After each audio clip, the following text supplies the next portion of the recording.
नमस्कार दोस्तों, मेरा नाम उज्ज्वल और आप देख रहे हैं माई पाठशाला। हम अपनी जो सीरीज़ है, जो चैप्टर वाइज सीरीज चल रहा था, उस सीरीज़ को कंटिन्यू आगे रखेंगे। लेकिन आज मैं लेके आया हूँ सीजीएल मेंस का पूरा जो अभी पूछा गया पेपर है, उसके 30 के 30 क्वेश्चन। कई सारी बातें ये चल रही है कि इस बार का पेपर थोड़ा डिफ़िकल्ट आया है, मॉडरेट लेवल का आया है। तो आज मैं ये पूरा का पूरा जो पेपर है वो सॉल्व कराने वाला हूँ। और आप देखोगे कि अगर आपने थोड़ी भी मेहनत कर रखी है तो ये पेपर यार बहुत ही आसान था, बहुत ही मामूली था। कुछ एक आध क्वेश्चन में थोड़ा बहुत कैलकुलेशन था, और प्रोबेबिलिटी जैसा जो चैप्टर है, जिन्होंने नहीं पढ़ रखा था उनके लिए ये डिफ़िकल्ट होगा। जैसे पहले ही क्वेश्चन आपके स्क्रीन के सामने है, इसलिए मैंने प्रोबेबिलिटी ही पहले क्वेश्चन पे रख लिया है, पहले ही नंबर पे रख लिया है। ये क्वेश्चन आया था जो आपके एग्जाम में सॉल्व करना था। किसी ने अगर प्रोबेबिलिटी का चैप्टर अगर पढ़ रखा है तो ये काम उनके लिए ज़्यादा आसान था। ये क्वेश्चन भी आसान था, इसमें कैलकुलेशन भी ज़्यादा नहीं था। फॉर्मूला अगर पता हो तो, अगर फॉर्मूला ही नहीं पता है तो दिक्कत है। जैसे इस क्वेश्चन में पूछा है बी की घटना के विपरीत विषम ज्ञात कीजिए। तो बी की घटना के विपरीत विषम का मतलब होता क्या है? PB bar upon PB, PB bar upon PB. ये क्या आपको पता है? अगर ये आपको पता है तो आसानी से आप सारा फॉर्मूला रख के निकाल लोगे। तो आज मैं सारे क्वेश्चन को डिकोड करने वाला हूँ, 1 बाय 1 करके फॉर्मूला भी बताऊंगा, साथ में सॉल्व भी कराऊंगा, और क्वेश्चन आराम से कराऊंगा। मैं ऐसा नहीं है कि ये 12-13 मिनट या 15 मिनट या आधे घंटे में सॉल्व करा के चला जाऊंगा।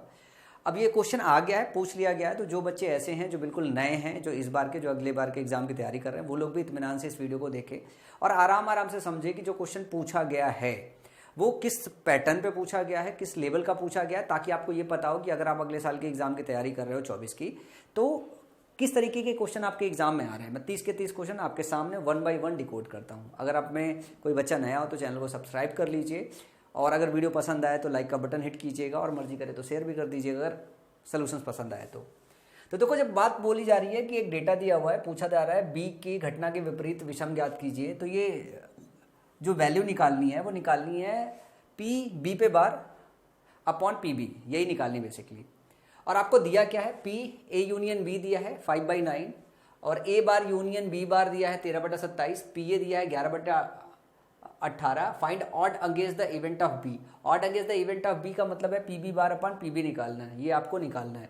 ये फेवरेबल घटना है, ये अगेंस्ट में घटना होता है। ये फेवरेबल घटना, ये अगेंस्ट में घटना है। तो पूछा है बी की घटना के विपरीत विषम कितना ज्ञात कीजिए। ये बी के अकर होने की घटना है, ये विपरीत घटना है। तो प्रोबेबिलिटी क्या निकालना है? पी की घटना के विपरीत विषम ज्ञात कीजिए। तो विपरीत विषम का मतलब होता है पीबी बार अपन पीबी निकालना है। तो अगर आप पीबी निकाल लो तो पीबी बार निकल जाता है। अब ये होता क्या है? पीबी बार जो होता है 1 माइनस पीबी, ये होता है, यही होता है डेटा।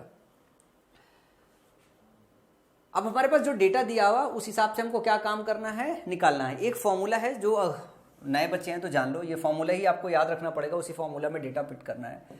दिया है P A bar union B bar, और ए बार बी बार का मतलब क्या होता है कि ए के अगेंस्ट बी के अगेंस्ट वाली घटना है। बी घटित हो उसकी प्रोबेबिलिटी क्या है? ए घटित हो उसकी प्रोबेबिलिटी क्या है? वो ए बी से रिप्रेजेंट करते हैं। बी ना घटित हो उसकी प्रोबेबिलिटी क्या है? ए ना घटित हो उसकी प्रोबेबिलिटी क्या है? ये इससे निकालते हैं। तो P A union A bar union B bar होता क्या है? पहले आप क्या काम करते हो?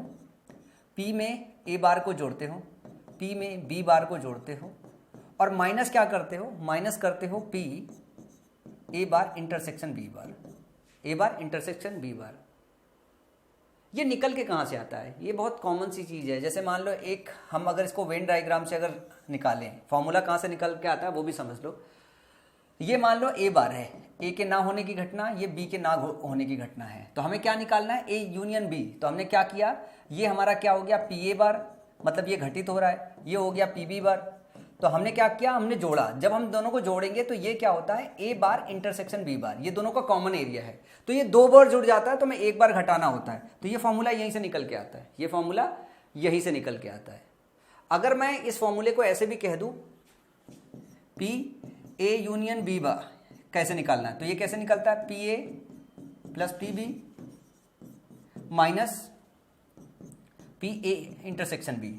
ये बहुत नॉर्मल सी चीज है, ये ऐसे निकल के आती है। अगर आप देखोगे तो क्या दिया हुआ है?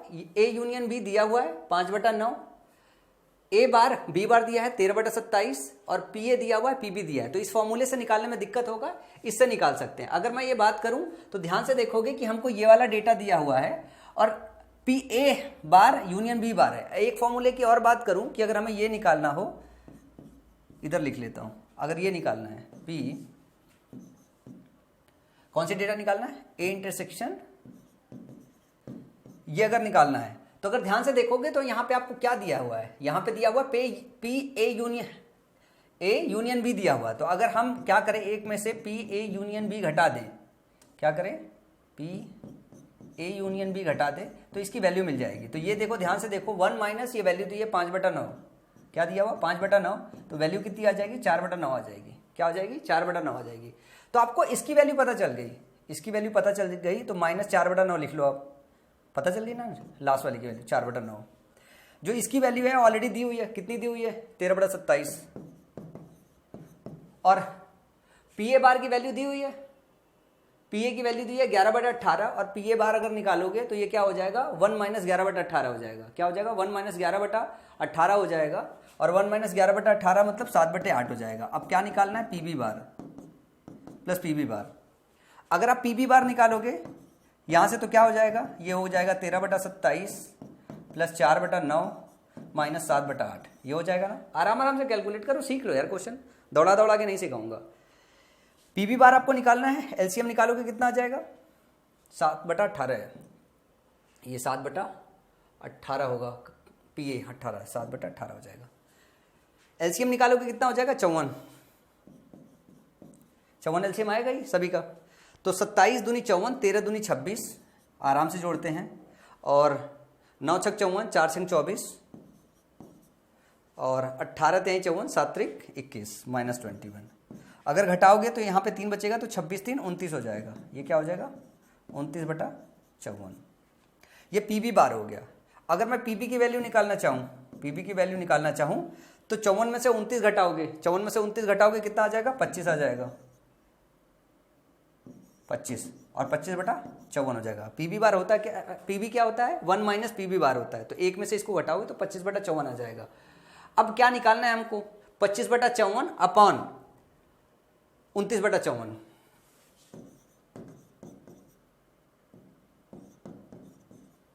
29/54 देख लेना कहीं कैलकुलेशन एरर तो नहीं है, कैलकुलेशन एरर नहीं हुआ होगा। 29 कट गया, तो 25/29 कहीं दिया हुआ है, 29/25 दिया हुआ है। 29/25 देने का मतलब ये हो गया कि हाँ, ये हम रख भी गलत रहे ना, गलत ही रख दिया है, पी बी बार रखना है। तो ये हो गया अपना, ऊपर क्या आएगा 29/54 पी बी बार हो गया, और पी बी जो हो गया हमारा 25/54 हो गया, 25/54 हो गया, 54 कट गया, वैल्यू कितनी आ गई 29/24। तो कौन सा ऑप्शन सही हो जाएगा, ऑप्शन सी हमारा सही हो जाएगा। तो इतना ही आसान क्वेश्चन था, बस थोड़ा मोड़ा कैलकुलेशन था, पर अगर फॉर्मूला पता है तो क्वेश्चन बहुत आसानी से निकाल लोगे। फॉर्मूला पता नहीं है तो प्रोबेबिलिटी का क्वेश्चन निकालने में दिक्कत होगा। और ये आपको फॉर्मूला इस तरीके से निकालने आना चाहिए यार, ये बहुत सिंपल होता है। प्रोबेबिलिटी अगर पढ़ोगे तो इतना डिफिकल्ट होता नहीं है, 11वीं 12वीं में पढ़ाई जाती है, और अगर वो वाला सेक्शन कभी पढ़ के आए हो तो ये चीज़ें बहुत आसान होती है। वेन डायग्राम के प्रोबेबिलिटी के क्वेश्चन और ज़्यादा आसान होते हैं जो एग्जाम में आते हैं, समझ में आया। तो ये बहुत ही आसान सा क्वेश्चन था, क्वेश्चन बिल्कुल डिफिकल्ट नहीं था। अब देखो एक क्वेश्चन ये आया है, बहुत आसान सा टुच्चा सा क्वेश्चन था, बहुत सारे बच्चे तो इसको वर्बली कैलकुलेट कर सकते हैं। एक व्यक्ति कोई निश्चित दूरी का 1/3 30 किलोमीटर की चाल से चलता है और शेष दूरी 40 किलोमीटर पर आवर की चाल से चलता है। यदि कुल समय 12 घंटे है तब दूरी ज्ञात कीजिए। मतलब क्या ही मुश्किल क्वेश्चन है। मान लो 1/3 बात हो रही है कि उसका क्या हो रहा है कि 1/3 30 किलोमीटर पर आवर के हिसाब से चल रहा है। तो मैंने मान लिया कि टोटल 90 किलोमीटर था, हमने मान लिया है, जम्पसन से, बगैर माने भी कर सकते हो, लेकिन जो समझदार बच्चा है जिसने प्रैक्टिस अच्छी कर ली वो मान लेगा। 1/3 का मतलब 30 किलोमीटर पर आवर के हिसाब से चल रहा है। मतलब ये वाला जो सेक्शन है जो 1/3 है वो 1 घंटे में कवर कर रहा है, वो 1 घंटे में कवर कर रहा है। और बचा हुआ मतलब 60, जो 60 है वो 40 में कवर कर रहा है। तो 60/40 करोगे तो टोटल कितना आ जाएगा, दूसरा 1.5 आवर्स में कवर कर रहा है। तो अगर मैं टोटल दोनों जोड़ूं तो 2.5 आवर में पूरा 90 किलोमीटर कवर कर रहा है हमारे जंक्शन के हिसाब से। तो उसे 2.5 घंटा लग रहा है अगर किलोमीटर कितना है 90 किलोमीटर है, लेकिन क्वेश्चन के हिसाब से कितना है 12 घंटे है। अगर 12 घंटे है तो आप 12 घंटे अगर लगाना हो तो कितना किलोमीटर का सफर हो जाना चाहिए, तो 90/2.5 × 12 ऐसे निकाल सकते हो, आसानी से निकल जाएगा। यहां से निकालोगे 0 हो जाएगा, 5 से काटोगे एक बार ये कट जाएगा, एक बार ये कट जाएगा, आसानी से काट सकते हो। तो एक काम करते हैं हम 4 से गुणा कर लेते हैं और 4 से गुणा इसे कर लेते हैं। तो 9 चौक 36 36 हो गया, 0 हो गया और गुणे 120 हो गया और बटा 100 हो गया। ये काट लिया, ये काट लिया।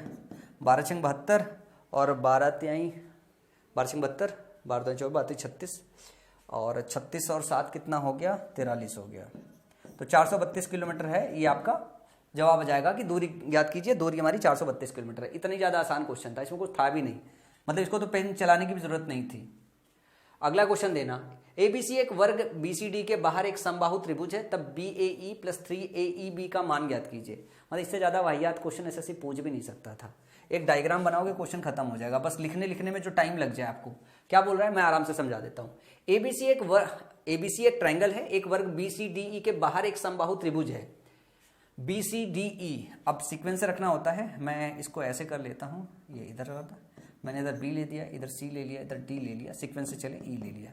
कह रहा है ABC एक वर्ग है, मतलब ABC एक वर्ग BCD के बाहर एक समबाहु त्रिभुज है। अब मान लो A कहीं ये भी है, अगर आपको समबाहु बनाना है मतलब ये सारे के सारे एंगल कितने हो गए, ये सारे के सारे एंगल जो है 60 डिग्री हो गए। मतलब ये 60 डिग्री हो गया आपका और ये 60 हो गया और ये 60 हो गया। ध्यान से देखिएगा इस बात को। और मान लो अगर ये आपका साइड ए है, क्या है ये आपका, अगर साइड ए है, मैं समझाने के लिए टाइम ले रहा हूँ वरना जरूरत ही नहीं है। ये अगर साइड ए है तो ये समबाहु है, तो ये ए हो जाएगा ना। अब क्या पूछ रहे हैं आपसे, ध्यान से देखिएगा, मैंने ये बात क्यों बताई है। इसका मतलब ये भी ए है। अब बोल रहा है BAE बनाना है आपको। BAE मतलब ट्रायंगल एक नया उसने बनाया है, ट्रायंगल ध्यान से देखिएगा जिसमें बताना है, BAE बताना है। अब अगर मैं बोलूं ये देखो 90 डिग्री है क्योंकि ये वर्ग है और ये 60 हो गया, तो टोटल मिला के ये कितना हो गया, 150 डिग्री हो गया। और इस ट्रायंगल में तीनों का सम कितना होगा, 180, मतलब इसका और इसका सम 30 डिग्री होगा। और ये भुजा आपस में बराबर है, तो ये दोनों एंगल बराबर होगा, ये भी 15 होगा, ये भी 15 डिग्री होगा। तो इस ट्रायंगल में आपको सारे एंगल पता चल गए। अब क्या पूछ रहा है, BAE बताओ। BAE 15 डिग्री है प्लस 3AEB तो ये भी 15 है, ये भी 15 है, तो एक 15 जोड़ना है, दूसरे का 3 गुना करके जोड़ना है। तो ये कितना हो गया, 15 + 45 कितना आ गया, 60 डिग्री आ गया। ये तो मतलब मैं लिख रहा हूँ, आपको लिखने की भी जरूरत नहीं है। जैसे आपको पता चल गया कि ये भुजा बराबर है, 90 ये 60, ये 15 होगा, ये 15 होगा। और जैसे ही आप पढ़ोगे पता चल जाएगा, एक को सीधा लेना है, दूसरे को 3 गुना करके जोड़ना है। तो एक 15 का गुणा 3 किया 45, 15 कितना हो गया, 60 डिग्री हो गया। समझ में आई बात। इसके बाद अगला क्वेश्चन आया 20%, 35% और 10% सिंगल इक्विवेलेंट डिस्काउंट है। अब सक्सेसिव इसमें आसानी से लगा सकते हो। 20% का मतलब पहले आपको पता होना चाहिए कितना होता है, ये होता है 1/5। डिस्काउंट दे रहे हैं मतलब 5 की चीज 4 में। 35% का मतलब क्या हो गया, 7/20, यही ना। इसका मतलब है 20 की चीज आप कितने में दे रहे हो, 13 में, डिस्काउंट ही कर रहे हो। फिर तीसरा क्या है, 10% डिस्काउंट दे रहे हो, इसका मतलब है 10 की चीज आप कितने में दे रहे हो, 9 में दे रहे हो। 10 की चीज आप 9 में दे रहे हो। बस अब ये दिखा लेना है आपको कि ओवरऑल जो है क्या करना है आपको, कि कितना से कितना डिस्काउंट हो रहा है। सिंपली अगर मैं इसे देखूं तो आप 2 से काट सकते हो और इसे 10 में ला सकते हो। तो ये हो गया 10 × 10 100 × 5 500, 500 हो गया। 13 दूनी 26 और 26 का 9 में गुणा कर दो, 9 छंग 54 और 9 दूनी 18 5 14, 9 छक 54 और 9 दूनी 18 सॉरी कैसे जोड़ते हैं, 9 छक 54, 9 दूनी 18, 18 5 23 और 5 से भाग दे दो। 5 से भाग दोगे ये 100 हो जाएगा और इधर अगर 5 से भाग दोगे तो क्या हो जाएगा आपका, 5 का 20, ठीक है ना। यहां भाग दो 5 20, 34 बचेगा, 5 का 30, फिर 5 8 40, तो 46.8 हो गया। 100 की चीज 46.8 में बेच रहे हो, यही ना। 100 की चीज 46.8 में बेच रहे हो, तो डिस्काउंट कितना दे रहे हो, डिस्काउंट दे रहे हो 0.2 और हो गया 53.2% का डिस्काउंट दे रहे हो, 53.2% का डिस्काउंट दे रहे हो। यही आपको जवाब में बताना था। ये सिंपल कैलकुलेशन है जो आसानी से हर बच्चा कर सकता था। इसमें कौन कितना स्पीड से कैलकुलेशन कर सकता है, उसी पे बात बनती है कि उसका पेपर कैसा गुजरेगा। ये क्वेश्चन था, एक क्वेश्चन थोड़ा कैलकुलेटिव था क्योंकि मिक्सचर का बड़ा स्पेशल सा क्वेश्चन दिया हुआ। मिक्सचर का पूरा चैप्टर पढ़ा दिया है, प्लेलिस्ट में 4 वीडियोस पड़ी होगी। इस तरीके के सारे क्वेश्चन कवर किए गए हैं।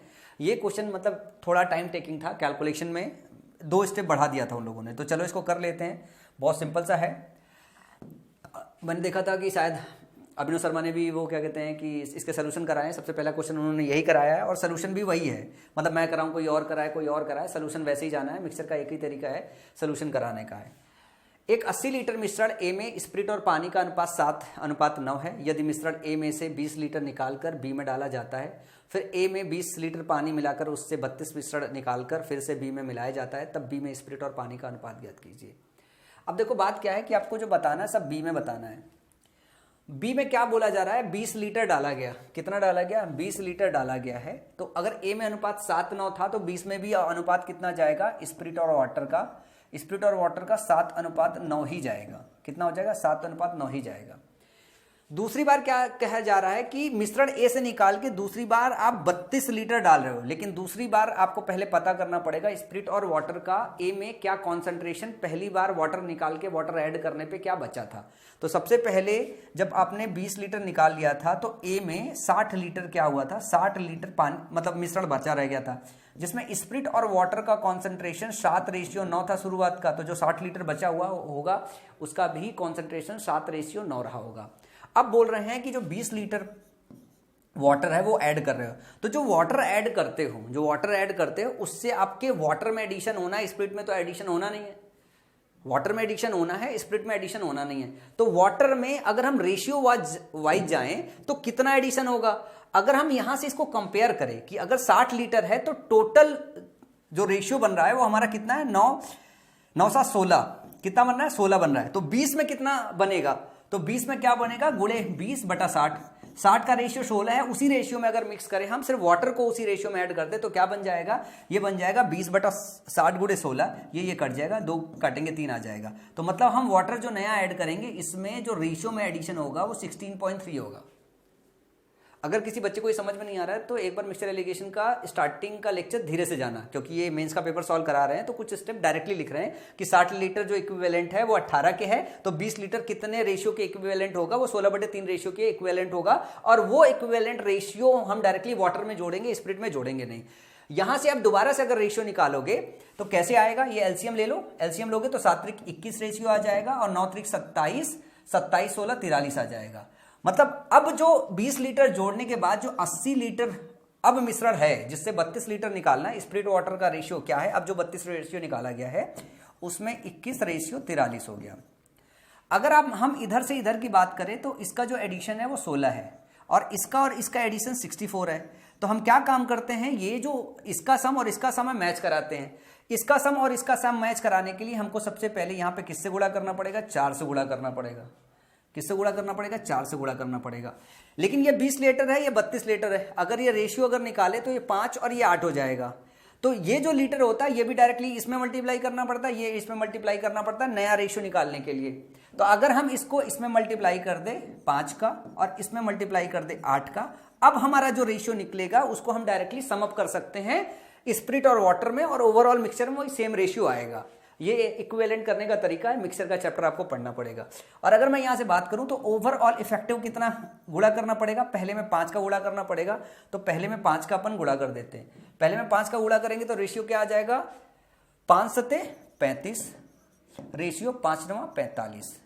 दूसरे में 2 से गुणा करेंगे तो अपना क्या आ जाएगा, 21 दूने 42 और 43 गुणे 2 करोगे तो ये हो जाएगा 86। तो जो नया रेशियो आएगा 5 2 7 और 4 3 7, 77 रेशियो 6 5 11 8 4 12 1 13, 77 रेशियो 131। ये स्प्रिट और वाटर का जो है ये रेशियो होगा नया मिक्सचर जो बी में होगा, पहले 20 लीटर मिलाने में फिर 32 लीटर मिलाने में। ये क्वेश्चन अच्छा था, समझना भी इसको बहुत जरूरी था।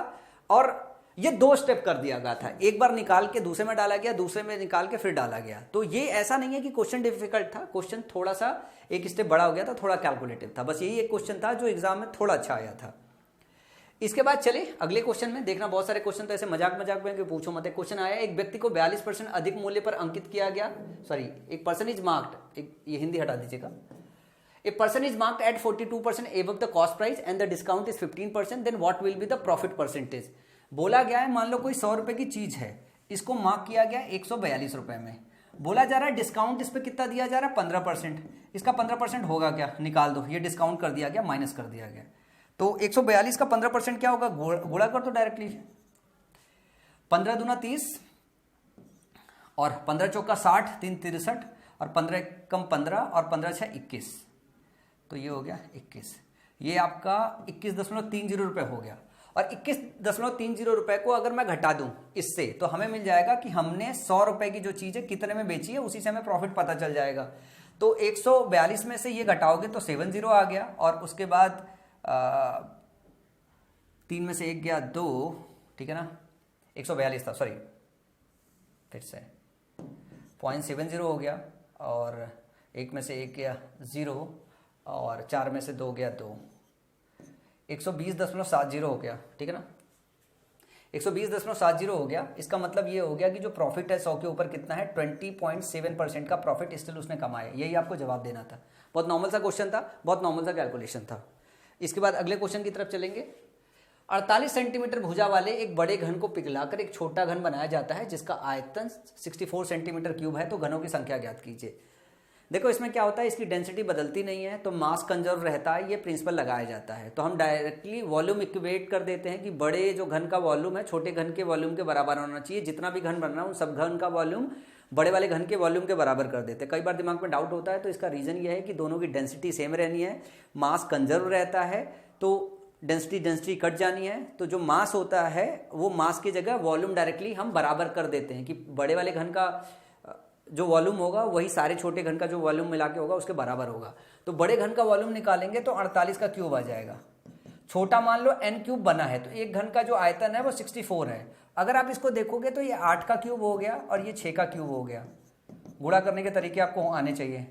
6 का क्यूब अलग से निकाल देते हैं, ये 8 गुणे 6 का क्यूब लिख दें और इसको 64 लिख दें, तो कोई बुराई तो नहीं है। बोलो कि बिल्कुल नहीं बुराई है सर, यही हमारी n की वैल्यू आ जाएगी, n इंटू 64 कट गया। ये 8 गुणे कितना हो जाएगा, 216। 6 का क्यूब यही होता है, अगर मैं गलत नहीं हूं तो। बिल्कुल नहीं हूं गलत। तो 8 6 48, 8 एकम 8 4 12, 8 दूनी 16 और 16 1 17, तो 1728 जो है क्यूब बनेंगे छोटे वाले। n की वैल्यू ये निकल के आ जाएगी। छोटे क्यूब कितने बनेंगे, 1728। इतना ही आसान क्वेश्चन आया था, कोई डिफिकल्ट क्वेश्चन नहीं था, मजाक मजाक के क्वेश्चन थे। एबीसी की औसत आयु 20 वर्ष है। यदि 2 वर्ष पहले ए और बी की आयु का योग सी से 6 वर्ष अधिक था, तब सी की आयु ज्ञात कीजिए। इससे ज्यादा वाहियात एग्जाम में क्वेश्चन नहीं पूछा जा सकता। बोल रहा है कि ए प्लस बी प्लस सी की जो औसत आयु है 20 साल है, मतलब 60 साल सबका एज का समय है। एवरेज निकालेंगे, डिवाइड बाई 3 मल्टीप्लाई कर देंगे, 20 से 60 साल हो गया। बोल रहे हैं यदि 2 वर्ष पहले, 2 वर्ष पहले का मतलब क्या हुआ, 2 वर्ष पहले कितना रहा होगा भाई, तीनों की 2 कम रही होगी, मतलब तीनों का मिला के 54 साल रहा होगा। कि 2 वर्ष पहले क्या था, ए और बी की आयु का योग सी से 6 वर्ष अधिक था, सी से 6 वर्ष अधिक था। तो अगर मैं ये बोलूं कि इसमें से मैं 6 घटा दूं, 6 घटाऊंगा तो इसमें कितना आ जाएगा, 48। इसका मतलब है कि ए प्लस बी का जो वो था वो सी के बराबर आ जाएगा अगर 6 साल घटा दूं। तो अगर मैं इसको x मान लूं, इसको x मान लूं, तो इसका मतलब ये 2x की वैल्यू 48 के बराबर है, x की वैल्यू कितने के बराबर है, 24। और x किसका मान है, a प्लस बी का भी मान है, x जो है c का भी मान है। 6 घटा दिया तो x की वैल्यू 24 आ गई, मतलब c की आयु, तब c की आयु ज्ञात कर, c से 6 वर्ष अधिक था। एबीसी की औसत आयु 20 वर्ष है। यदि 2 वर्ष पहले ए और बी की आयु का योग सी से 6 वर्ष अधिक था, सी का जो भी आयु था ए प्लस बी की 6 साल अधिक थी, 6 साल हमने घटा दी तो 48 बची। अब 48 का मतलब हो गया ए प्लस बी प्लस सी की आयु 48 के बराबर है और ए प्लस बी की आयु सी के बराबर हो गई। तो हमारा जो एक्स की वैल्यू 24 साल आ गया, 24 साल आ गया। ये कब आया है, ये 2 साल पहले आया है। ए प्लस बी की औसत आयु 20 वर्ष है। यदि 2 वर्ष पहले ए और बी प्लस बी की आयु सी से 6 वर्ष अधिक था, तब सी की आयु ज्ञात कीजिए। अब ये सी की आयु आप ऐसे समझो कि सी की आयु इस टाइम पे 24 साल है और इस टाइम पे 2 साल और ऐड कर दोगे तो कितना आ जाएगा, इस टाइम पे 26 साल है और इस टाइम पे 24 साल है। तो जो जवाब मांगा है वही जवाब देना है। Then find the age of C. तो एज ऑफ सी जो है अभी बता रहा है, जब औसत आयु यहाँ पे बता रहा है ए प्लस सी की औसत आयु 20 वर्ष है। शुरुआती दौर में इस वाले डिस्कशन के दौरान पूछ रहा है, तो इस वाले डिस्कशन के दौरान इसकी जो एज होगी वो 26 साल होगी। इतना ही ज्यादा आसान क्वेश्चन था यार, क्वेश्चन कुछ डिफिकल्ट नहीं था। 14 व्यक्तियों में 13 व्यक्तियों का औसत वजन 78 केजी है और 14वें व्यक्ति का औसत वजन सभी के औसत वजन से 39 केजी अधिक है, तब 14वें व्यक्ति का वजन ज्ञात कीजिए। मतलब इससे ज्यादा क्या वाहियात क्वेश्चन हो सकता है। 14 व्यक्तियों में 13 व्यक्तियों का औसत वजन 78 केजी है और 14वें व्यक्ति का औसत वजन सभी के औसत वजन से 39 केजी अलग है, केजी अधिक है, तब 14वें व्यक्ति का वजन ज्ञात कीजिए।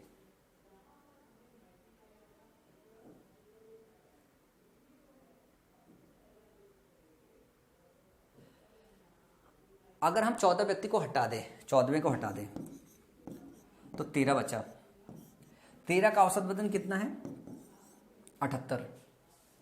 13 का औसत वजन 78 है। अब बोल रहा है 14वें व्यक्ति का औसत वजन, 14वें व्यक्ति का औसत वजन सभी के औसत वजन से 39 अधिक है। 39 अधिक है। 14वें व्यक्ति का औसत वजन बोल रहा है, ध्यान से देखिएगा। 14वें व्यक्ति का औसत वजन सभी से 14वें व्यक्ति का औसत वजन सभी के औसत से 39 केजी अधिक है।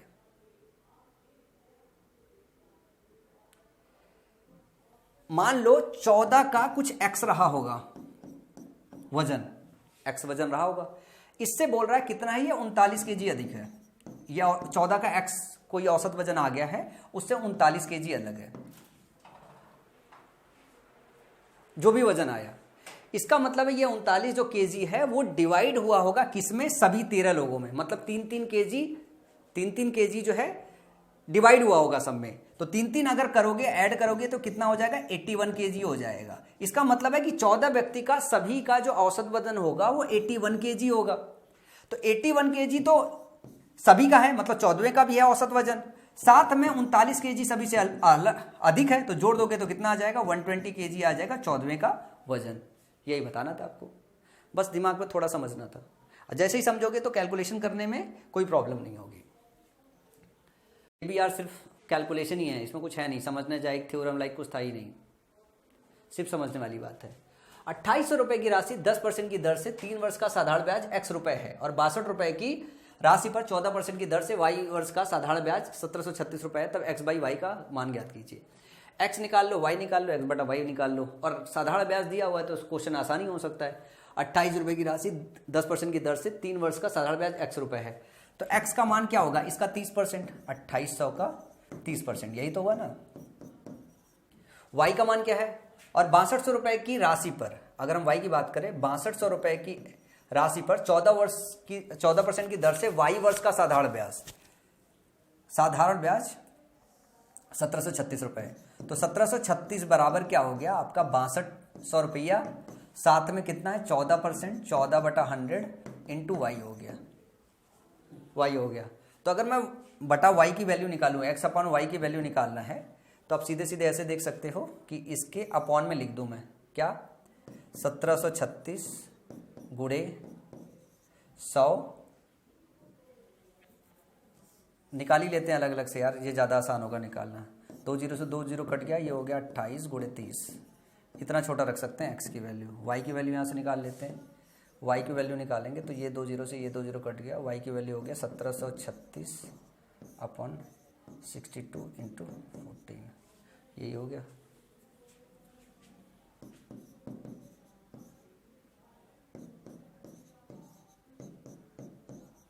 अब भाई काटा पीटी करना है और कुछ नहीं करना है, काटा पीटी करके मांगना, मतलब थोड़ा कैलकुलेशन है, कैलकुलेशन के अलावा और कुछ नहीं है। मतलब आपको खाली इसमें देखना है कि आप इसको काट पीट कैसे सकते हो, काट पीट के निकाल कैसे सकते हो। ऐसा कुछ गलत तो नहीं कर दिया है। राशि पर 6200 रुपए की राशि पर 14% की दर से y वर्ष का साधारण ब्याज ही निकालना है। तो साधारण ब्याज 1736 है, 6200 का 14% की दर से y साल का इतना निकाला है हमने। y की वैल्यू निकाली 1736 बटा 62 गुणे 14। मैं बस ये देखने की कोशिश कर रहा हूँ, ऐसा तो नहीं 28-14 कटना था, कई बार ऐसा होता है। तब x बाई वाई की वैल्यू बताओ। अब एक्चुअली क्या होगा कि इसमें बहुत सारा डेटा ऐसा है जो कटा जाएगा। तो चलो काटना चालू करते हैं। 4 से कट रहा है, 4 सत्ते 28, और इसको काटेंगे तो 4 चौका 16, 4 3 12, 4 चौका 16, कट गया। अब मुझे लग रहा है कि 2 से और कट जाएगा, 2 से और काट दे रहे हैं, 2 सत्ते 14, और इसको काटेंगे तो 2 दूनी 4, 2 एक कम 2, 2 सत्ते 14। ये यहाँ तक तो कट गया। अब मुझे लग रहा है ये 61 से कट जाना चाहिए, अगर मैं 31 से कट जाना चाहिए जो मुझे लग रहा है। तो 31 का गुणा 2 में करेंगे और इसको देखेंगे तो क्या हो जाएगा? 31 गुणे 7, 7 कम 7 7, तो ये 7 बार जाएगा। 31 से काटोगे, ये 7 से कट जाएगा, और इधर देखो तो 14 गुणे 30 हो जाएगा। तो 14 त्रिक 42, मतलब ये वैल्यू जो होगी 420 के बराबर आ जाएगी। x बाई वाई की वैल्यू 420 के बराबर आ जाएगी। बस इतना ही निकाल के बताना था कि x बाई वाई की वैल्यू क्या है। x बाई वाई की वैल्यू 420 आ रही है। ये गुणा भाग तो सबको करने आता होगा ना, ऐसा तो नहीं कि गुणा भाग नहीं करने आता होगा। ये क्वेश्चन आया था, बंदर और व्यक्तियों के एक समूह में उनके सिरों की संख्या 54 है। तो इसको ऐसे भी तो निकालते, सिरों की संख्या 54 है, अगर कोई x है कोई y है, मतलब अगर बंदर और व्यक्ति, तो अगर मैं मंकी और बॉय लिख लूँ, वरना मैन लिखूँगा तो ज़्यादा वो दिक्कत हो जाएगी। तो एक्स और वाई है, तो उनके सिरों की संख्या 54 है और बोला जा रहा है, और पैरों की संख्या 142 है। पैरों की संख्या का मतलब क्या होता है कि इसके 4x होंगे, इसके 2y होंगे। बंदर के कितने पैर होते हैं यार? बंदर के चारों पैर गिने जाते हैं। बस ये कॉमन सेंस लगाना है, अगर ये कॉमन सेंस नहीं लगा तो फिर दिक्कत हो जाएगी। और क्या बताना है? तो बंदरों की संख्या ज्ञात कीजिए। मंकी की संख्या ज्ञात करनी है, तो जो मैं व्यक्ति लिया है इसमें 2 का गुणा करके घटा दो, इसमें 2 का गुणा करोगे घटा लो, तो 2 को गुणा कट गया तो ये 2x की वैल्यू आ जाएगी 142 माइनस 54 दूने 108। तो वैल्यू कितनी बची आपकी? ये हो गया 36 34। 2x की वैल्यू हो गई, x की वैल्यू कितनी होगी? 17। तो मंकियों की संख्या कितनी थी? 17 थी। बस इतनी बतानी है। और दूसरे की संख्या 54 में से घटा लोगे तो वो भी निकल के आ जाएगी, अगर मैन की संख्या पूछ रहा है तो। बहुत आसान सा क्वेश्चन था। अब ये देखो, ये वाले जो क्वेश्चन एग्जाम में आते हैं ना, ये होते बड़े आसान हैं, लेकिन हम एग्जाम में करते क्या है? हम ये एग्जाम में गलत कर देते हैं। क्यों? क्योंकि हम थोड़ी सी भी मिस्टेक करते हैं, क्योंकि इसमें थोड़ा ज़्यादा लंबा कैलकुलेशन रहता है, क्योंकि सिंप्लीफिकेशन का क्वेश्चन है। तो हम वो मतलब ऐसा होता है कि गलत कर ही देते हैं, होता है, आइडियली ऐसा होता है। तो सावधानी से बस इसको करना रहता है, उसके सिवा कुछ करना रहता है। अब जैसे मैं बोलूँ, ये है, कुछ बच्चे ऐसे होंगे जो इसको डायरेक्टली काट लेंगे, और कुछ लोग ऐसे होंगे जो डायरेक्टली से काट नहीं पाएंगे। जैसे अगर मैं इसको गुणे का निशान करूं तो पलट जाएगा। अगर भाग का निशान है, इसको कैसे देखते हैं? अगर गुणे का निशान होता तो ऊपर नीचे काटते हैं, भाग का निशान होता तो ऐसे सीधे सीधे काट देते हैं। सीधे सीधे कैसे काट सकते हो? सीधे सीधे ऐसे काट देते हैं, 6 चौका 24 और 6 छः 36, ऐसे काट सकते हो। 5 पच्चे 25 और 5 नवा 45, इसको ऐसे सीधे सीधे काट सकते हो। ये ऊपर नीचे भी काट सकते हो। इसको काटोगे तो 3 दूनी 6 और 3 त्रिका 9, ये ऐसे हो जाएगा। सही मायने में देखोगे तो इस सेक्शन को पूरी तरीके से देखोगे तो आपने 2/3 निकाला और भागे 4/5 निकाला। गुणा करोगे तो जस्ट रिवर्सल हो जाएगा। गुणा करोगे तो क्या होगा? ये 2 4 हो गया, ठीक है, ये 2 से और कट जाएगा, 2 1 कम 2, 2 दूनी 4 हो गया, ऐसे कट के। अब इसको अगर आप देखोगे सही मायने में तो ये रिवर्स होके गुणा होगा, तो 1/3 गुणे 5/2 हो जाएगा। इसका मतलब हो गया 5/6 हो गया टोटल। इसकी वैल्यू कितनी आई? 5/6। समझ में आई? 5/6 इसकी वैल्यू आई। तो 1/8 प्लस 1/6 इंटू 5/6 माइनस, तो पहले भाग करते हैं फिर गुणा करते हैं, उसके पहले ब्रैकेट सॉल्व करते हैं। अगर यहां पे देखोगे तो पहले आपको भाग करना पड़ेगा, पहले गुणा नहीं करते हैं, ये आपको पता होना चाहिए। पहले भाग करते हैं फिर गुणा करते हैं, नहीं तो काम बड़ा खराब हो जाएगा। तो इसको क्या काम करो, इधर इधर पहले काट सकते हो। कैसे काट सकते हो? 3/24 और ये डायरेक्टली कट रहा है, 3 कम 3, 3 5 15, ये 15 डायरेक्टली कट जाएगा, ये 15 डायरेक्टली कट जाएगा। यहाँ ऊपर 8 बचा हुआ है, तो ये 2 से कटेगा, 2 चौका 8, ये बच जाएगा 7। और जब इसको गुणे में कन्वर्ट करोगे, तो 4 नीचे आ जाएगा, तो 12/21 गुणे 7/4 हो जाएगा। 7 से कट जाएगा 7 त्रिक 21, ठीक है ना, और 4 से कट जाएगा 7 त्रिक 21, और 4 से काटोगे तो ऊपर 4 3 12 कट जाएगा, और 3 से काटोगे 3 कट जाएगा, तो यहाँ -1 आ जाएगा। कितना आ जाएगा? -1 आ जाएगा। और ये अगर मैं इरेज कर दूं इसको, तो प्लस इसके बाहर कितना है वैल्यू? 27/36। ये पूरा सॉल्व करके 27/36 को जोड़ना है, और 1/8 पहले से इधर है, तो ये हो गया 5/36 -1 प्लस 27/36, ठीक है ना। और ये हो गया 1/8 प्लस में जोड़ना है। जैसे ही इसको क्या काम करोगे, 36 में इसको घटाओगे, तो 36 में से 5 घटाओगे तो निगेटिव आ जाएगा। तो निगेटिव कितना होगा यहाँ पे अगर देखोगे तो 31/36 हो जाएगा। 31/36 प्लस 27/36, और इधर 8 जुड़ा हुआ है। आप इन दोनों को एलसीएम ले लो, ये निगेटिव है ये पॉजिटिव है, तो 31 में से 27 घटाओगे तो 4/36 आ जाएगा। क्या आ जाएगा? 4/36 आ जाएगा। 31 में 27 घटाओगे तो ये निगेटिव है ये पॉजिटिव है, तो कितना आ जाएगा? ये 4/36 आ जाएगा। 4/36 का मतलब ये हो गया 4 कम 4 9 36, 1/9 आ जाएगा, तो 8 - 1/9 आ जाएगा। 8 - 1/9 आ जाएगा। या इसको यूं कह सकते हो कि 7 प्लस 8/9 आ जाएगा, या इसको कह सकते हो 7 सही 8/9 आ जाएगा। अब डिपेंड करता है आपके ऑप्शन में क्या दिया हुआ है। और ध्यान से देखिएगा, कहीं कैलकुलेशन एरर हुआ हो तो करेक्ट कर लीजिएगा। ये बहुत मतलब सिंपल सी चीज है जो आपको एग्जाम में सावधानी के साथ करना होता है। ऐसे क्वेश्चन में थोड़ा ज्यादा समय दे लो, मतलब ऐसे में जल्दबाजी मत करो, ऐसे में अगर जल्दबाजी करोगे तो ज़्यादा दिक्कत होती है। मैं इसको एक बार चाहो तो और रिपीट करके बता देता हूँ। इसको सही करने का और तरीका होता है 1/8, ये 1/6 है। पहले सब चीज़ों को कायदे से लिख दो, 36/45 इसको गुणा कर लो 25/24, ठीक है ना, माइनस ये 12/21 गुणे 14/15 गुणे 45/24, इसको पहले ऐसे लिख लो। फिर 27/26 को क्या करना है, इसमें जोड़ना है, प्लस 27/36 को जोड़ना है, इसका डेटा निकालना है। अब काटना चालू करो आराम से। 12 दूनी 24, 12 तेईं 36, 3 से काटोगे 15 हो जाएगा, और फिर 5 से काटोगे 5 तेईं 15 और 5 पचे 25 हो जाएगा। तो 1/8 प्लस 1/6 ये ब्रैकेट में था, ये मल्टीप्लाई जैसे ही करोगे कितना हो जाएगा, 5 ऊपर बटा है 5/6, और यही तब भी निकाला था हम लोगों ने डायरेक्ट निकाल के, माइनस यहाँ पे देखोगे तो 15 एकम 15, 15 तिया 45, और 3 देखोगे तो 3 सत्ते 7 देखोगे 7 दूनी 12 देखोगे 12 दूनी 24, 2 देखोगे तो 2 से कट गया -1, यही निकाला था हम लोगों ने, प्लस 27/36, यहाँ हो गया 5/36 -1, 1/8 प्लस ये हो गया प्लस 27/36। अगर यहाँ निकालोगे तो 1/8 होगा ही होगा, साथ में क्या हो जाएगा 36 वैल्यू होगी, और ये निगेटिव में कितना आ जाएगा 31 आएगा ना। और यहाँ से जब निकालोगे तो 1/8 प्लस, अच्छा ये 1/8 था यार, वहाँ पे गड़बड़ हो गया था, 1/8 था, 1/8 था, तो ये हो जाएगा 4/36, वो भी निगेटिव में, तो 4 एकम 4, 4/9, ठीक है ना। तो 1/8 माइनस 1/9 हो जाएगा, 1/8 माइनस 1/9 हो जाएगा, तो इसका मतलब हो गया 9/72 हो गया, और 9 में से 1 घटा 1/72 हो जाएगा, ये वैल्यू 1/72 आएगी। लास्ट वाला जो कैलकुलेशन कर रहे थे तो यहाँ पे 8 कर दिया था, 8 माइनस 1/9, तो वो आ गया था 7 से ही 8/9। तो ध्यान रखिएगा कैलकुलेशन में जरा सा एरर होगी तो दिक्कत हो जाएगी, तो कैलकुलेशन में एरर कीजिएगा नहीं।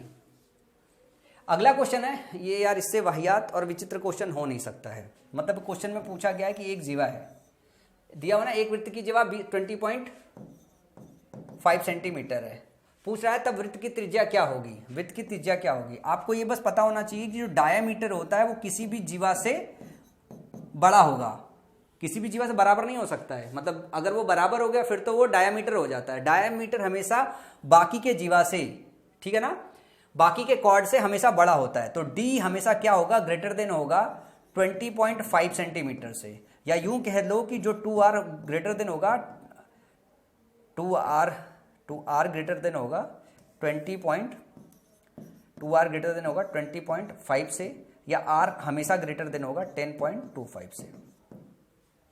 तो आपके पास ऑप्शन है कि r greater than equal to r less than r वो। तो इसमें अगर इसको जनरलाइज स्टेटमेंट है तो बराबर भी कर सकते हो कि जो आपका d होता है किसी भी कॉर्ड से बड़ा या बराबर हो सकता है। तो जब कॉर्ड d के बराबर होगा तो ये कॉर्ड नहीं कहेगा, डायामीटर ही कहेगा। डायमीटर की डेफिनेशन में यही आती है कि कॉर्ड जो डायमीटर होता है वो सबसे लॉन्गेस्ट होता है। तो आप ग्रेटर देन इक्वल टू भी लगा सकते हो, इस केस में जो कॉर्ड होगा वही डायमीटर हो जाएगा। सिंपल सी डेफिनेशन यही है, और उस हिसाब से जो है ये ऑप्शन नंबर 1 जो है करेक्ट होगा। अगर आप डायमीटर को छोड़ के बाकी रेस्ट ऑफ द जीवा की बात कर रहे हो तो ये स्टेटमेंट ट्रू होता है सिर्फ ग्रेटर देन वाली, मतलब उसमें इक्वल टू नहीं लगा सकते हो। लेकिन अगर आप उसको इंक्लूड भी कर लो कि वही कॉर्ड जो डायमीटर होता है उसे भी कॉर्ड कहते हैं, तो जनरल स्टेटमेंट कहोगे तो जो डायमीटर होगा वो ग्रेटर देन इक्वल टू जो है कॉर्ड के बराबर हो जाएगा। बस सिंपल सी बात यही होती है। व्यास किसी भी जीवा से बराबर या उससे बड़ा होता है हमेशा, और जिस केस में किसी भी जीवा के बराबर होता है वो व्यास ही कहलाता है। अगला क्वेश्चन है पी क्यू 3-4 के रेशियो में दिया है, क्यू आर 4-7 के रेशियो में दिया है, तो बाकी का रेशियो निकालने के लिए बोला गया। इससे वाहियात क्वेश्चन भी नहीं हो सकता है, क्योंकि P और Q का रेशियो 3-4 दे रहा है और Q और R का रेशियो जो है 4-7 दे रहा है। तो ध्यान से देखो, यहाँ पे Q और यहाँ पे Q दोनों पे मैच कर रहा है, तो मैं ये कहूँ कि P, Q और R का रेशियो क्या होगा, तो ये होगा 3, 4 और 7 का। अगर मैं P प्लस Q बोलूँ तो आप सीधे सीधे जोड़ सकते हो, P प्लस Q 4 3 7 होगा, Q प्लस R अगर मैं बोल दूँ तो क्या होगा 7 4 11 होगा, और R प्लस P अगर बोल दूँ तो ये क्या होगा 7 3 10 होगा।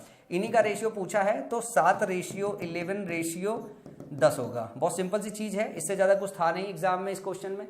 इससे वाहियात क्वेश्चन भी सीजीएल मेंस नहीं पूछ सकता। इस तरीके से जब क्वेश्चन पूछता है तो अपन ये बोलते हैं यार भाई साहब एकदम ही चूतिया काटा गया है। अब यार ये क्वेश्चन मैं नहीं कराऊंगा, सिंप्लीफिकेशन कर लेना यार, मतलब इतना भी कुछ इसमें कराने लायक नहीं है, लल्लू लप्पू झप्पू सा क्वेश्चन है। दिया हुआ है एक घनाभ की भुजा का अनुपात 6:3:2 है, यदि कुल पृष्ठीय क्षेत्रफल 1800 सेंटीमीटर स्क्वायर है, तो आयतन ज्ञात कीजिए। अब देखो जो बच्चा एक्सपर्ट होगा ना डायरेक्टली कैलकुलेशन चालू कर देगा। कैसे? इसको ऐसे चालू करेगा, क्षेत्रिक 18 प्लस 3 दूनी 6 प्लस 6 दूनी 12, इसकी जो वैल्यू है वो 900 के बराबर है। कैसे? आपको पता है 2LB plus BH plus HL ये किसके बराबर होता है? यही आपका संपूर्ण पृष्ठ होता है, ये 1800 के बराबर है। तो मैंने क्या काम किया, ये इतना लिखने के बजाय डायरेक्ट LB की वैल्यू, BH की वैल्यू, HL की वैल्यू रेशियो के टर्म में ही जोड़ दी। तो 18 12 30 6 36 की वैल्यू 900 है। क्या है? 36 की वैल्यू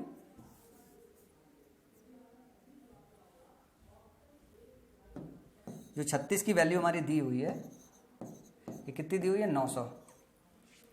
तो मैं कहूं अपने को कितने की वैल्यू निकालनी है? पहले 6 की वैल्यू निकालनी है, फिर 3 की वैल्यू निकालनी है, फिर 2 की वैल्यू निकालनी है।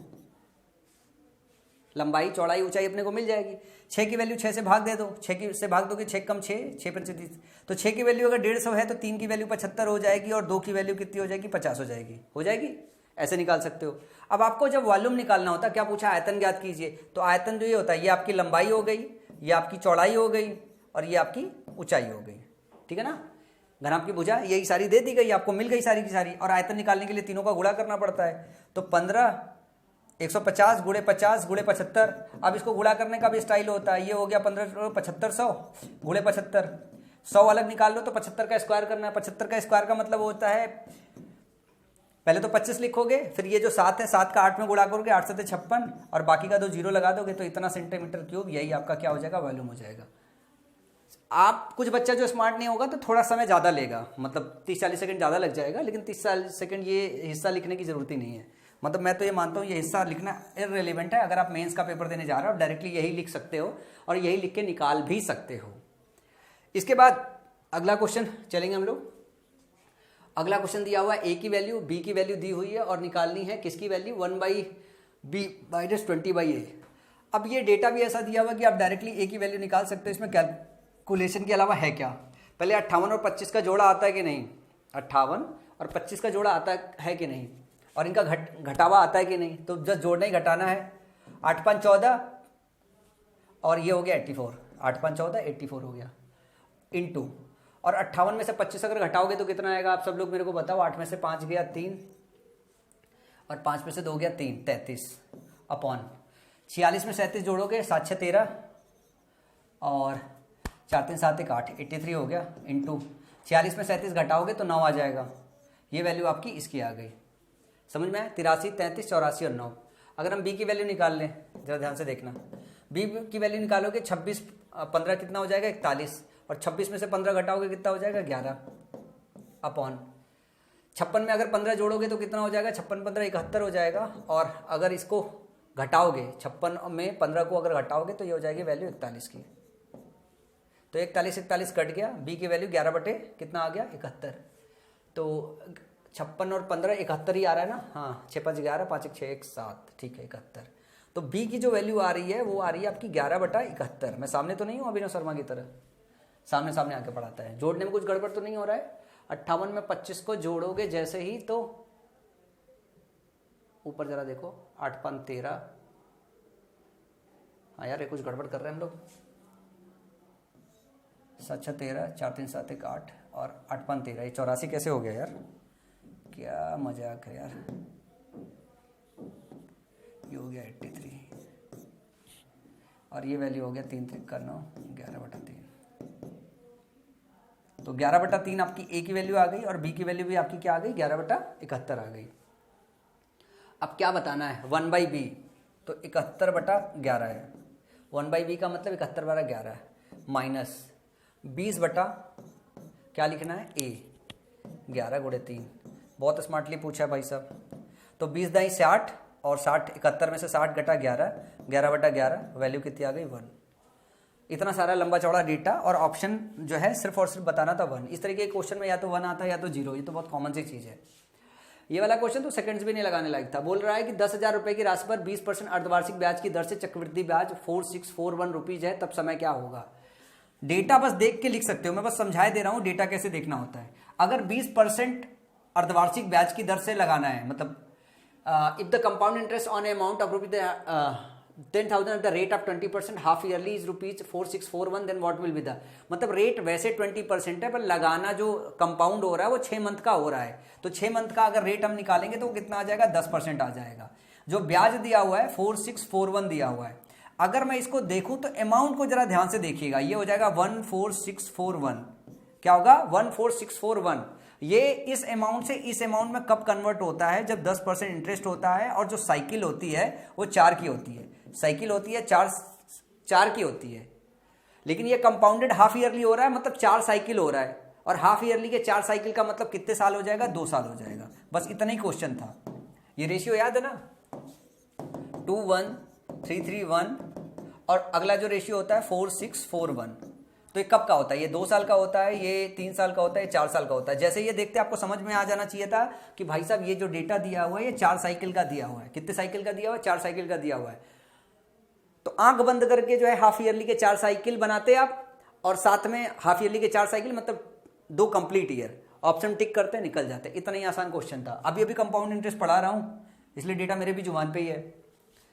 6 अंकों की एक संख्या 11p9q4 से पूर्णतः विभाजित हो जाती है, तब pq का अधिकतम मान बताना है। मार्क लिखा हुआ है, इसमें लिख लो मान बताना है, वैल्यू बतानी है। देखो 11p9q4 लिखा हुआ है, बोल रहा है किससे विभाजित हो जाए, 24 से। ये डेटा देखना किससे विभाजित है, 24 को कैसे कर सकते हो, 8 गुणे 3, मतलब ये 8 से भी विभाजित हो, 3 से विभाजित हो। अगर 8 की डिविजिबिलिटी की बात करें तो आखिरी 3 नंबर को ध्यान से देखना, आखिरी 3 नंबर की अगर मैं बात करूं 9q4, ये किससे डिविजिबल होना चाहिए, 3 से डिविजिबल होना चाहिए। इसका ये मतलब है कि q की ऐसी मैक्सिमम वैल्यू जिसको रखने पे ये डिविजिबल हो जाए। अगर मैं इसकी वैल्यू 984 रख दूं तो देखो डिविजिबल हो जाएगा, q मैक्सिमम हो गया, क्योंकि 9 रखने पे डिविजिबल नहीं होगा, 8 रखने में डिविजिबल हो जाएगा। 8 कम 8, 8 दूनी 16 और 2 बचा, 8 त्रिक 24 कट जाएगा। इसका मतलब q की वैल्यू कितनी आ जाएगी, q की वैल्यू 8 आ जाएगी।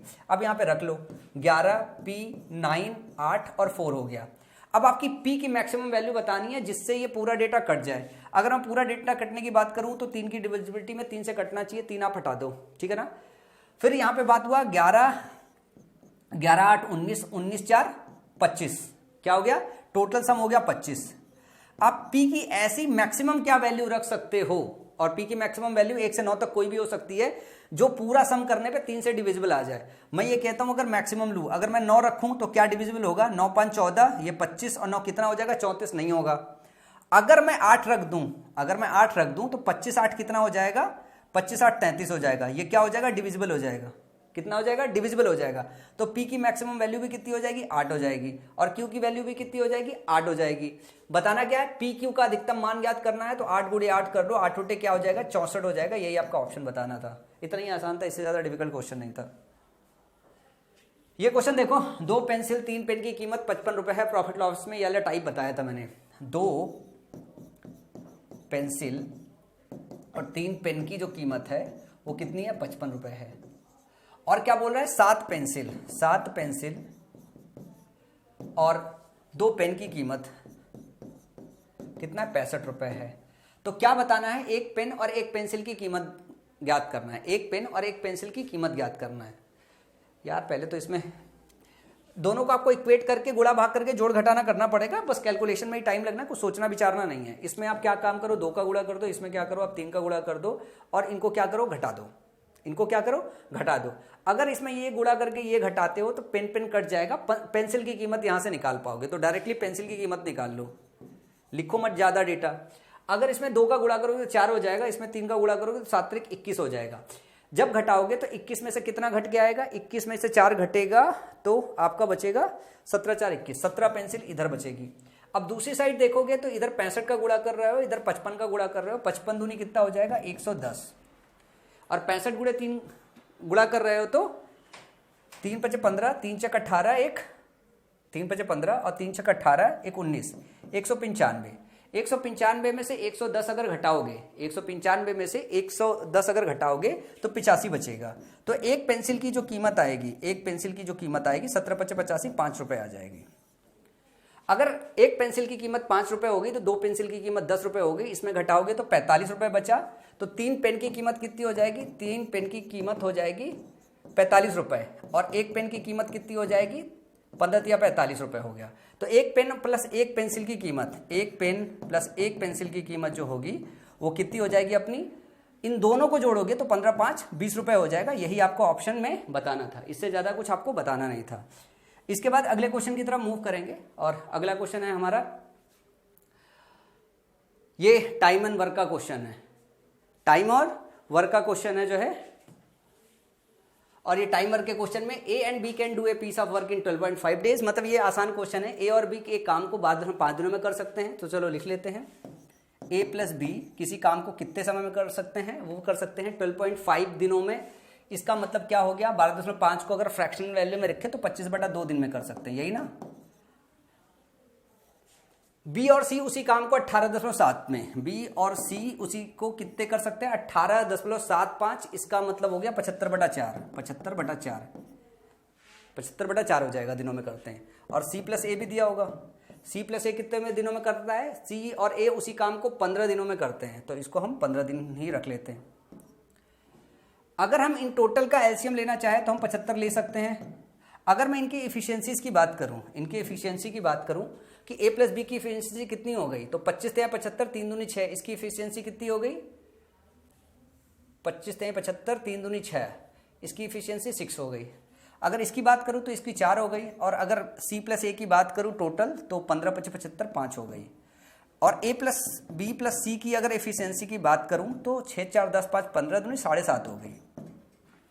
अब क्या बोल रहा है, डी की सहायता से जो सी से 40% कुशल है, सी से सी निकाल लो, सी की एफिशिएंसी कितनी हो गई, ए प्लस बी की एफिशिएंसी 6 है तो ए प्लस बी प्लस सी की 7.5 निकाल ली, सी की 1.5 हो गई।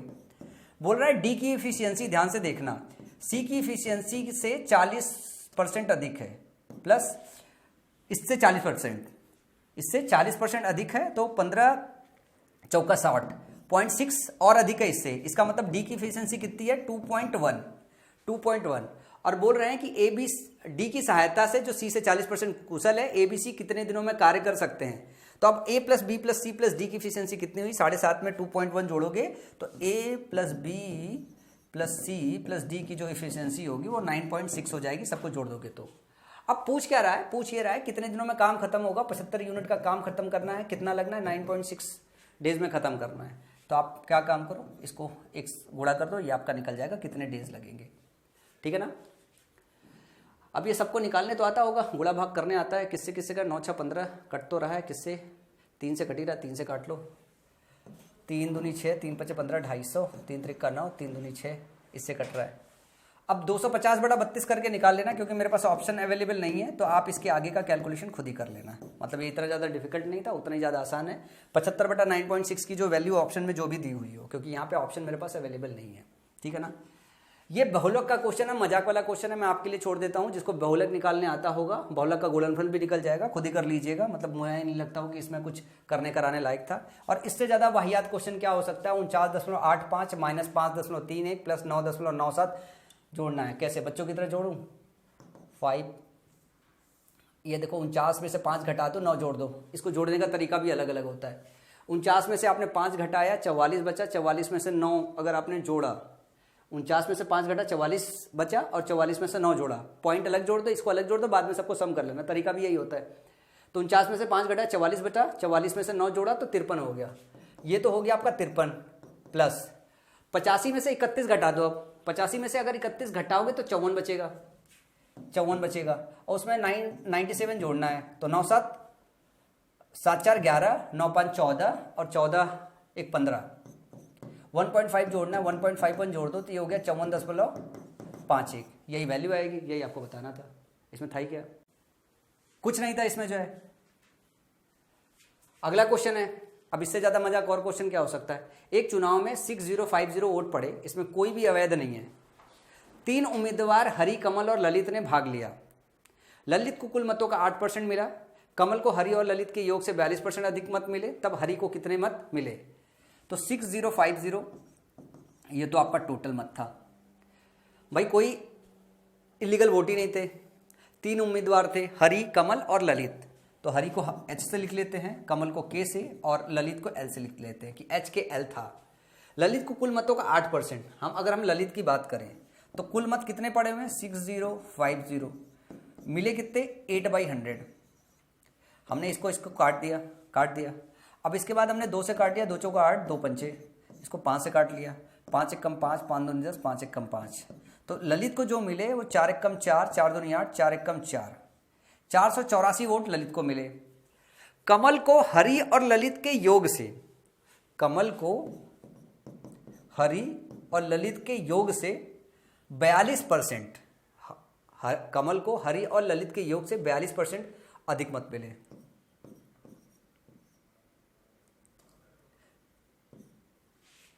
कमल और हरि, एक मिनट, 8% मिला। कमल को हरि और ललित के योग से, इसका जो योग है इससे 42% अधिक मत मिले।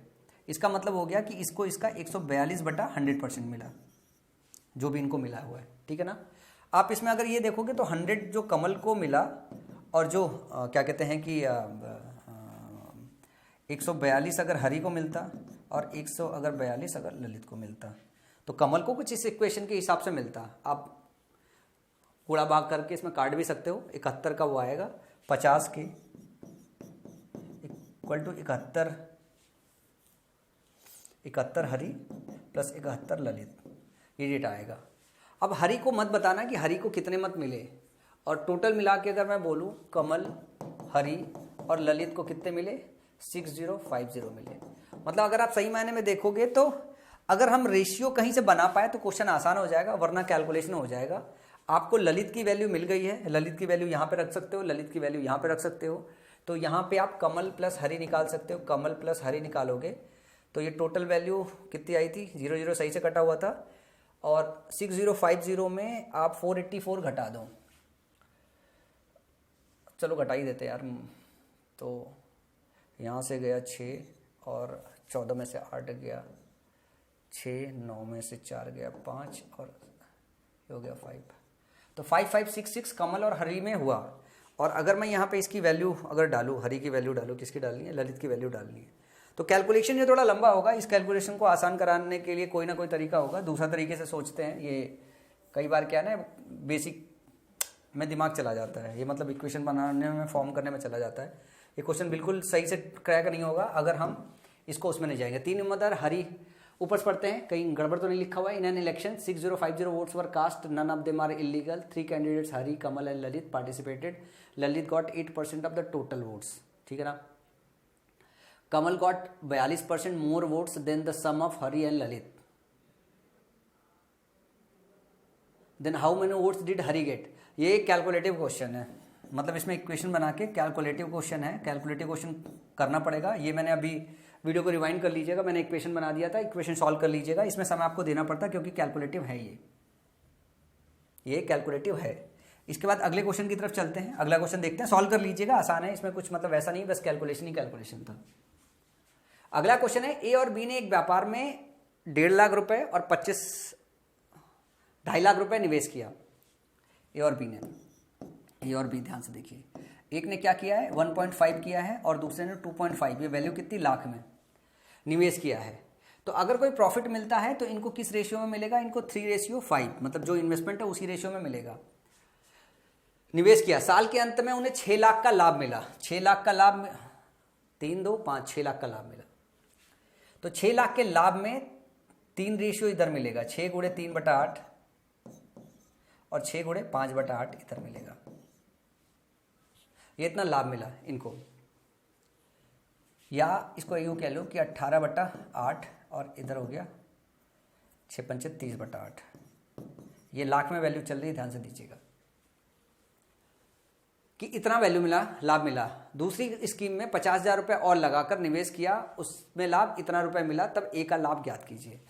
अभी बोल रहा है कि ये स्कीम 1 है, जो स्कीम 2 थी उसमें क्या काम किया इन लोगों ने, ए और बी ने जो इन्वेस्टमेंट किया 50,000 और किया, मतलब इन्होंने 2 किया, इन्होंने 3 लाख किया, इन्होंने 2 किया, इन्होंने 3 लाख किया। मतलब ये जो रेशियो है 2:3 के हिसाब से चलेगी, इससे ज़्यादा तो चलेगी नहीं।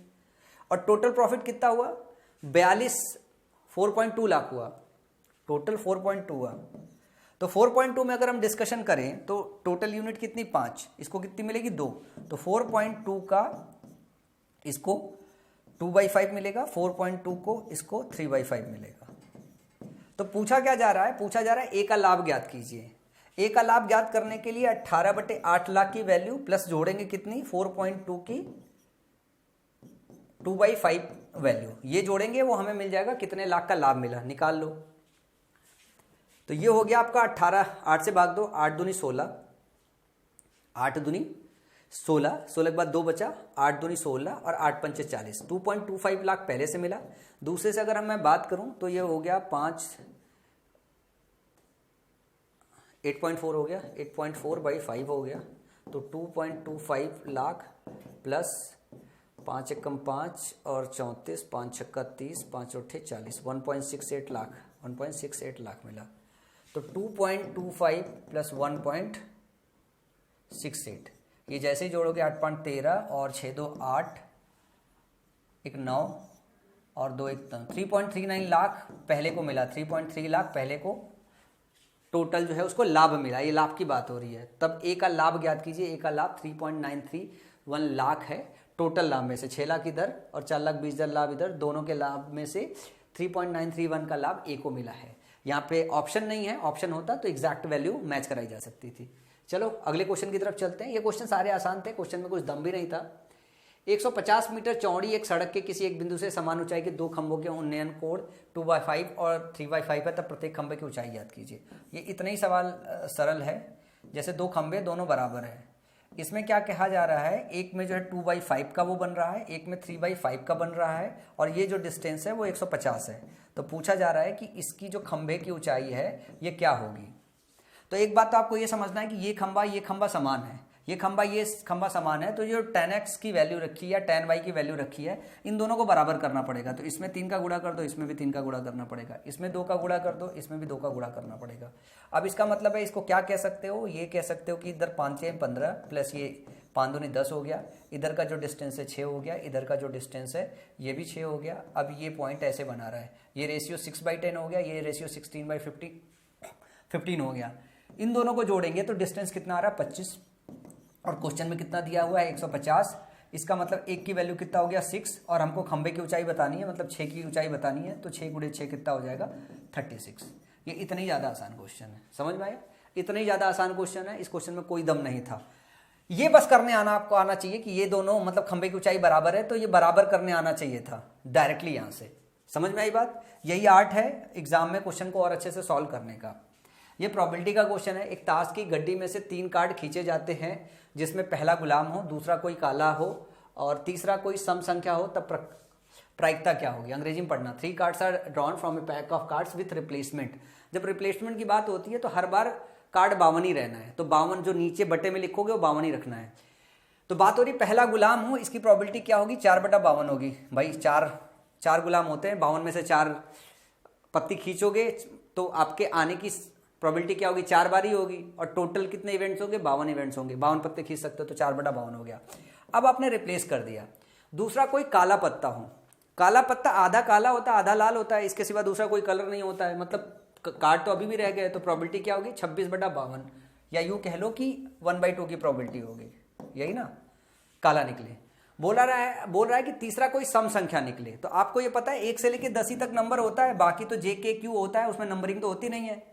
इसका मतलब 1 से 10 और 1 के 4 वो होते हैं, तो 40 हो गया टोटल।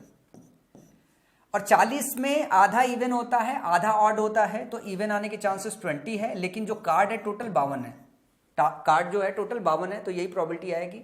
तो 2 से अगर काटोगे तो 2 × 10 हो जाएगा, अगर 4 से काटोगे 13 चौका 52 हो जाएगा, फिर 2 से काटोगे 5 हो जाएगा, और ये 2 से काटोगे तो आपका 26 हो जाएगा। तो जो प्रोबेबिलिटी आपकी आएगी 5/13 छंग 78 और 13 दूनी 26 और 26 7 33, 389, 5/338 प्रोबेबिलिटी आ जाएगी इस इवेंट की।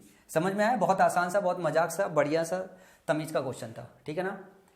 एक person buys 10 kg of apples at the rate of 150 rupees per kg, weight 95 gram instead of 1 kg। तो ऐसा है ना कि 1000 रुपये दिया आपने, सामान आपको कितना मिला 950 रुपए का, मतलब 20 की चीज आप बाई कर रहे थे, मिला जो है आपको 19 रुपए, तो 1 रुपए का क्या हो गया घाटा हो गया, सिंपल सा, सक्सेसिव लगा दो और कुछ काम ही नहीं है। लेकिन जब वो बेचता है तब 1 kg के स्थान पर 750 ग्राम तौलता है। मतलब ये हुआ कि आपने ये देखा, आपने क्या देखा, आपने 1000 रुपये ले लिया, पर सामान तो उसको 750 रुपये का ही दिया, सामान कितना दिया, 750 रुपये का दिया। तो या आपने 750 रुपये का उसे सामान दिया, उससे वसूला कितना, 1000 रुपये दिया। तो आपकी जो प्रॉफिट है वो 3 से 4 है। क्या है आपका जो प्रॉफिट है वो 3 से 4 है। पूरे ट्रांजैक्शन में देखें तो 1976 रुपये क्या है आपने लिया, जबकि खर्च कितना किया, 60 रुपये किया। अगर मैं बोलूं इसमें प्रॉफिट कितना है, 16 का, कितने पे प्रॉफिट है, 60 पे प्रॉफिट है, तो 16/60 और परसेंटेज में निकालोगे, क्या निकालना है, लाभ प्रतिशत करना है। तो 16 का प्रॉफिट है 60 पे, तो 100 का गुणा कर दो, परसेंटेज निकल आएगा, ये कट गया, ठीक है ना। और उसके बाद अगर बात करें अपन तो ये बट गया 3, ये हो गया 5, 16 पंचे 80 हो गया, 80/3 हो गया, और 3 से भाग दोगे तो 3 दूनी 6 हो गया, 20 हो गया, 3 6 18 और 2/3% हो गया। ये आपका परसेंटेज वैल्यू आ जाएगी जो क्वेश्चन का जवाब होगा। मतलब ये बहुत आसान क्वेश्चन था। ये अभी मैं पढ़ा के आ रहा हूँ प्रॉफिट एंड लॉस, अभी मैं आपको प्रॉफिट एंड लॉस पढ़ा रहा हूँ, और उसका बहुत इजी क्वेश्चन है, इससे ज़्यादा डिफिकल्ट क्वेश्चन पढ़ाए हैं। मतलब क्वेश्चन बहुत ही ज़्यादा आसान था, क्वेश्चन में दमी नहीं था, ठीक है ना।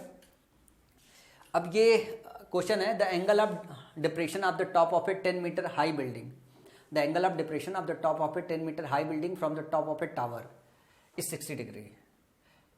ध्यान से देखिए, the angle of depression of the top of a 10 metre high building from the top of a tower, मतलब ये है 10 मीटर एक हाई बिल्डिंग है, ऊपर से एक बड़ी बिल्डिंग है जिसका एंगल ऑफ डिप्रेशन 60 डिग्री है, तो ये हमारा 60 डिग्री हो जाता है, सिंपल सी बात है। और इफ द डिस्टेंस बिटवीन दोनों के बीच, बिल्डिंग के बीच में जो डिस्टेंस है 50√3 का है, 50√3 का है, तो आपको पता है 60 डिग्री का मतलब हो गया √3/1, √3/1। इसका मतलब है एक की वैल्यू 50√3 है, तो √3 की वैल्यू कितनी हो जाएगी, गुणा कर दोगे तो इसकी वैल्यू कितनी हो जाएगी, 150 हो जाएगी, और इसकी वैल्यू कितनी है, 10। तो पूछा क्या जा रहा है, मीनार की ऊंचाई बताइए, मीनार की ऊंचाई 150 + 10 मतलब 160 हो जाएगी, 160 मीटर हो जाएगी। इतना ही ज्यादा आसान क्वेश्चन है। अगले क्वेश्चन की बात करते हैं। Lower limit of model class I is equal to 41.5, frequency of model class FM is equal to 32, frequency of preceding model. देखो यार, चैप्टर मेरे से बहुत पुराने समय में छूटा हुआ है, ये मैंने पढ़ा हुआ है नहीं है, तो ये किसी यूट्यूब पे और किसी की वीडियो ओपन करके देख लीजिएगा, बड़ी ईमानदारी के साथ है, एक बार रिवाइज करना पड़ेगा, क्योंकि हमारे समय में ये आता नहीं था। और दूसरी चीज़ ये है कि ये 11-12 में, मतलब 9वीं 10वीं 11वीं 12वीं में पढ़ने को मिलता है, तो बहुत लंबा समय पढ़ा हुआ है, तो इसके फॉर्मूले वगैरह मैं अभी भूल गया हूँ, और तो ये आप किसी की वीडियो से देख के इसे पढ़ लीजिएगा। ओवरऑल यही रहा है। तो अगर टोटल 30 क्वेश्चन में अगर देखोगे तो हार्डली 2 से 3 क्वेश्चन ऐसा था जो थोड़ा कैलकुलेटिव था, बाकी क्वेश्चन बहुत ज़्यादा आसान थे, क्वेश्चन में करने के लिए कुछ नहीं था। समझ में आया। तो बहुत मजाक वाले क्वेश्चन आते हैं, थोड़ी सी प्रैक्टिस, थोड़ी सी एक्यूरेसी की जरूरत है, और हर चैप्टर का बेस समझना बहुत जरूरी है। मैं उम्मीद करता हूँ इस सेशन से आपको सीख पाए होगे जो है, और ये क्वेश्चन मैं बाद में कभी करा दूंगा। तो अपना ध्यान रखिएगा, सारे के सारे जो है क्वेश्चन प्रैक्टिस कर लीजिएगा। और अगर 2023 का पेपर खराब हो गया, 2024 की तैयारी कर रहे हो, तो आप लोग समझदारी से वापस अच्छे से तैयारी कीजिएगा। चलो, उम्मीद करता हूँ आज का सेशन आपको पसंद आया होगा।